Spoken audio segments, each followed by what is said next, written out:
Now, in the fourth episode of season 2, I talked a lot about visualization, which is very important. There's a lot of techniques that I use that are about doing things that create a mindset that will attract the things that you're looking forward to having.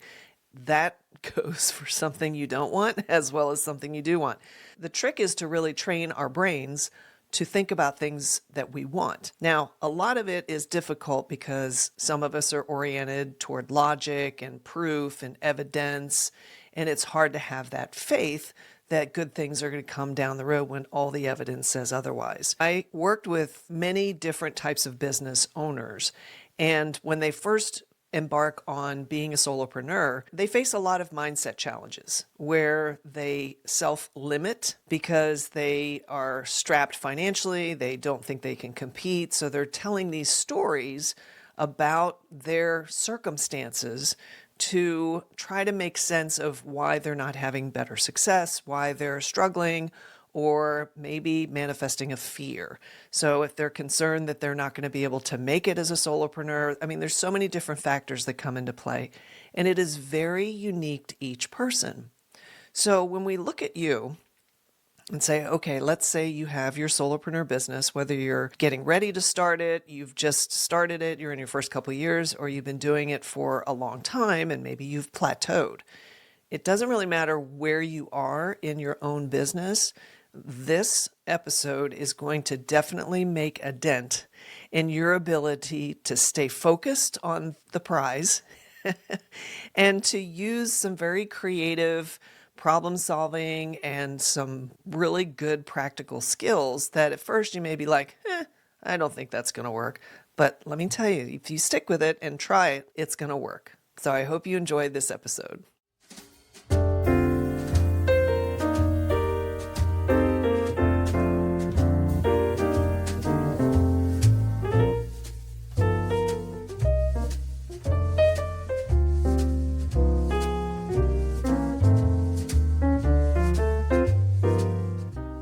Welcome to My Solopreneur Life. I'm Terry Pappy, your gracious host, and I am so glad you're here. I have a wonderful episode for you. Sit back, relax, and let's have some real talk about what it is to be a solopreneur.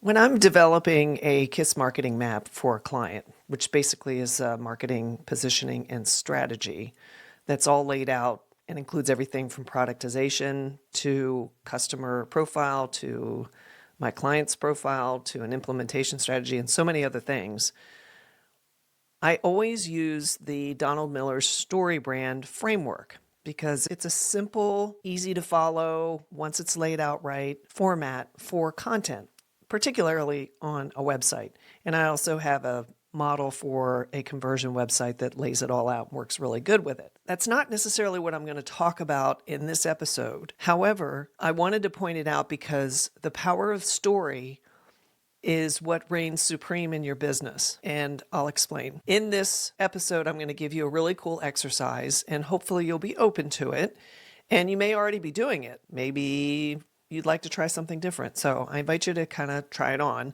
And it's something that it'll do a couple things. One, it'll put you in the best mindset around your business, or actually you could use this for anything in your life. But we're going to keep it in the context of business for now. Because as a solopreneur, we all need help in our business, right?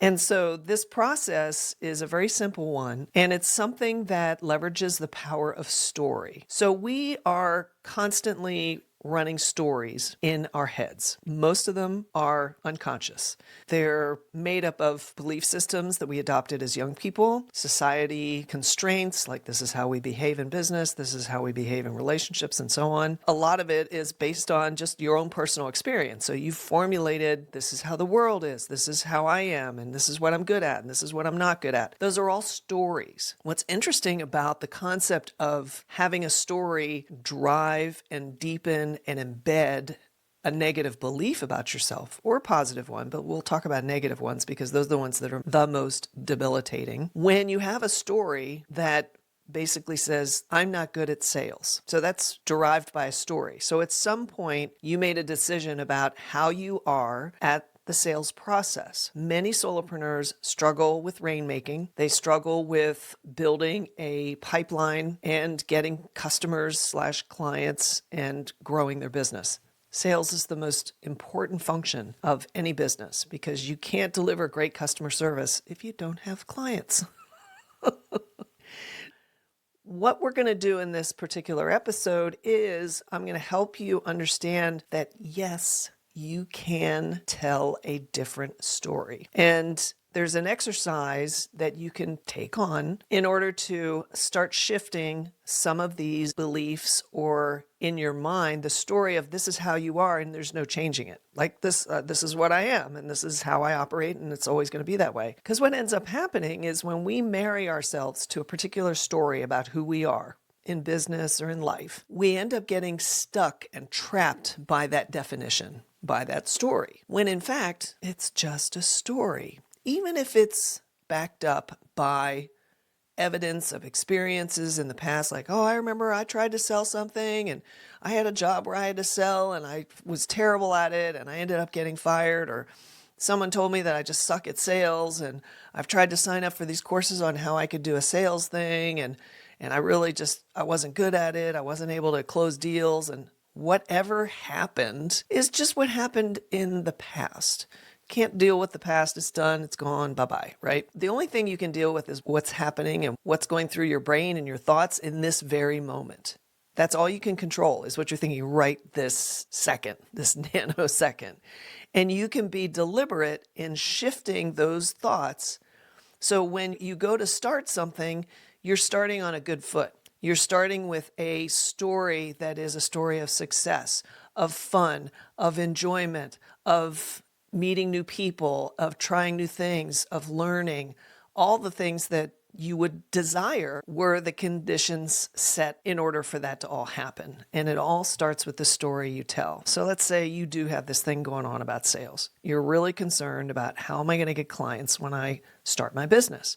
How do I start to put together some sort of sales strategy, sales and marketing? Marketing obviously is the attention getter. Sales is the conversation where you bring in a new client to do business with you, which is important, right? And so when you're addressing that issue, that problem, and if the story of what you think you are or are not good at when it comes to sales, like, oh, I can talk to people, I can create rapport, but then I have trouble asking them for business. And I know this was something I struggled with for a really long time, where I was great at having the conversations. Hey, how you doing? Blah, blah, blah. Tell me about your business, da, da, da. But when it came to the point where I actually had to ask for business, it's like I froze. And my story was, I always felt that I was bothering somebody when I asked them to hire me. Like, I don't want to ask for something from this person. So I was looking at it completely wrong. I was looking at it from the perspective of, I'm not good enough. Why would they hire me? There was this insecurity that I had when I started my business. And that's when I over delivered once I did get a client, and I worked really hard to make them happy and everything. So for me, it was all about people pleasing and having insecurity around my ability to sell. Thank God I don't do that anymore because it was a real deterrent to me actually growing my business. And the other thing was, it put a lot of stress in my life when I would go to have these sales conversations, because I felt like I had to close them or I had to pitch them. And that just has a high ick factor to me. It still does, quite frankly. The thing that I really appreciate about this concept of story is that you can change your thinking around how you show up. Here's the exercise I'm going to give you that will actually help you do that. And it's so easy. And you can do it many ways, but the best way to do it is when you get a pen and paper or your journal or whatever and sit down and write. There's something magical that happens physiologically as well as energetically when you sit down with analog and hand write, because there's a direct connection from your brain to your heart to your subconscious, and you're able to kind of bring it all together and create a story, just like any writer would if they're writing a children's book, if they're writing a murder mystery, if they're writing an anthology. Everything is in story form. The way you write this story as if it's already happened, or that you're anticipating it to happen. For example, let's use the sales thing as an example. I would sit down with a journal, because I'm a big journaler, and I would start by saying something like, because here's the thing, we're going to initially have a lot of resistance, which is what I talked about in the last episode, a lot of resistance around the idea of shifting this mindset, shifting this story into something more positive, because we have evidence that it's true. Like, I suck at sales, right? And that's how I used to think. And so initially you're going to not believe it. You're going to have your little voice is going to be saying, yeah, this is a bunch of BS. We're not going to be believing this stuff. This is a stupid exercise. So there's going to be a lot of judgment, a lot of resistance in creating this story, but you got to keep writing anyway. Another good reason why you want to hand write. Because if you're thinking, those thoughts will take you down that tunnel with no cheese. And then you'll be like, oh man, I can't believe it. So you want to start writing, and let's say the resistance is present. So you say, I've always had the belief that I'm not good at sales, and I have the evidence to prove it. This is what you're writing, okay? And it's always in the first person point of view. But then I realized that it's just a story that I made up about myself based on some past experiences that I actually just keep reinforcing and attracting situations where I continue to suck at sales. Isn't that marvelous that I realized that? Now, what do I want my sales story to really be? And then you just go off and you start writing that story. I love talking to people about their business or whatever it is, product that you're trying to sell or type of client that you're trying to attract. For me, I work with people who are solopreneurs and small business owners and helping them improve their revenue and their systems and simplify everything. If I'm talking in the first person about my own situation, as an example, I would say I love working with people who have a business that I know I can help them fix. I know I can help improve their communications. I can help improve their customer understanding. I can help them put in processes that make everything much more systematic and easy to manage so they can focus on delivering a great experience. And the pleasure I get when I get to work with a client who works with me like a true partner and is able to really see the value that I can bring is so satisfying. And when I have those first conversations, when you start feeling good as you're writing, you want to bring in a little more detail. So if you're still feeling resistance, you want to stay broad. You want to talk about it in broad terms. Sales has always been a challenge, but I know I'll get better at it. I know what's at the heart of why I believe I'm not good at sales, and everything is going to get better. And I have actually been successful at sales in some instances, right? So you see how you kind of just stay broad when you have a lot of resistance. So once you start feeling better and like feeling that sense of relief as you're doing it, then what you want to do is you want to start moving into a little bit more detail. If you're feeling good and you're kind of like on a roll and you're writing and you're just really feeling it flow, it's almost as if you're doing automatic writing at that point, where it's just kind of coming through you. And if you do this on a regular basis, which I highly recommend doing at least once a day, like get a journal and make it dedicated to your storytelling, things you appreciate. And this is a wonderful way to put yourself in a great mood at the beginning of a day, and also a way to acknowledge and show appreciation for the day you've had before you go to bed. Make it work to your schedule and your preferences. Like me, I'm a morning person. I get up super early every day. I'm worthless after like 3, 4 o'clock. I'm just like, okay, I'm just going to dial it down now and maybe go for a walk or whatever. But in the morning, I'm up at 4:30, 5 o'clock. And I just love that morning energy. I get so much done. It's so quiet and it's wonderful. So I know that works for me. And that's usually when I do my journaling. Back to the story writing. If you are feeling good and the way you're writing is kind of getting you a little excited, like, I can't wait for my next sales call, keep going into the details. Like, I love that first call when I get in my inbox that someone has booked a consult with me. I so look forward to getting to know them. I do a little research online in advance so I can come in with good questions about their business and what they're doing. I like to look at their website if they have one and see what it looks like and how I could make it better for them. And this is all before I even meet them for the first time. So I know I'm excited about it, looking forward to getting to know them, having the conversation, making them excited and feel relief about the problems they're having, that I can obviously help them and that I can be a true partner and support them. And I see where they want to go and I want to reinforce that with them. I mean, it's just kind of like flowing as I'm talking. I'm not reading a script right now, right? This is just, I'm so trained to take things in a positive direction and to write in these sentences and these tones and these point of views because I know how it helps me. If you make this a regular practice, while that's going on, just kind of do it and then just set it aside and go about your day. And if you want to come back to it or if something happens and you need to kind of like reacquaint yourself with that energy, you can always go back and readdress, open that journal back up and start writing some more. It's a wonderful skill to learn, especially if you're a solopreneur, because you're not really receiving peer-to-peer feedback on how you're doing, where you're struggling, and so on, unless you have a coach, unless you have a friend who knows how to be objective and give you the support you need. And a lot of solopreneurs don't really have that. That's something that's really helpful when you're kind of on your own. As you're doing this, as you put this practice into your daily kind of activity, notice how things start to shift. This is what happened to me when I started doing this. And I've done it not just in my business, but I've done it in personal relationships. I've done it in physical fitness and dietary and health and well-being. It's remarkable because I kind of have a little bit of an advantage because I am a writer.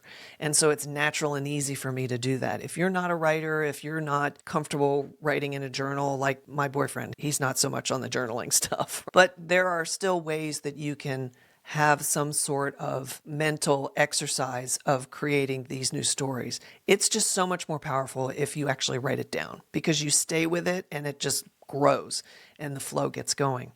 As you're doing this and you're out in the world, you're going to start seeing things shift.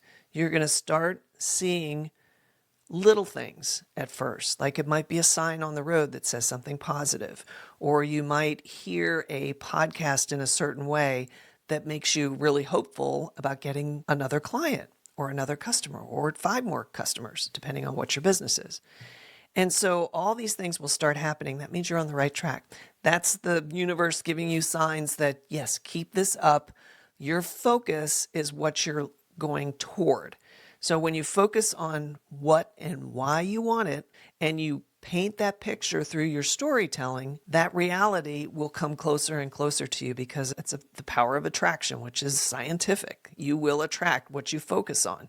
Now, conversely, if you focus on, I haven't gotten a new client in a long time, I'm concerned about my bills and my pipeline's drying up and it can work the same way. When you're creating that negative story, you're going to start attracting more and more. I have this one little trick that sometimes I get really hung up on something that is worrying me. For some reason, I still have challenges with worry. I worry about things. And most of them are just useless. But I have this trick where I just say, you know what?